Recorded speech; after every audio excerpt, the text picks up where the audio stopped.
Nearly 1 million waterbirds and a river system blossoming back to health. That's the rare good environmental news to come out of the annual Murray-Darling Basin bird survey. Those findings have been seized on by irrigators as proof there's no need to cut water entitlements in the basin plan. The waterbirds of the Murray-Darling Basin are flying again.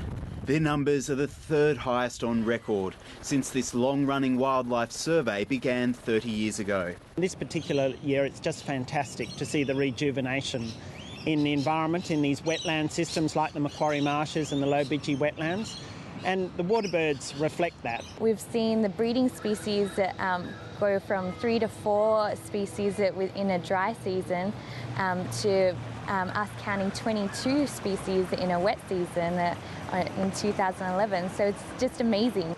Richard Kingsford enjoyed the view and was even happier with the numbers from the final bird count. We've estimated up to 1 million waterbirds in our aerial survey, and this was a great surprise to us because for the first time in a long time the numbers went well above the average. The results come as rural towns claim the water cuts in the Murray-Darling Basin plan will prove deadly. They've seized on today's study.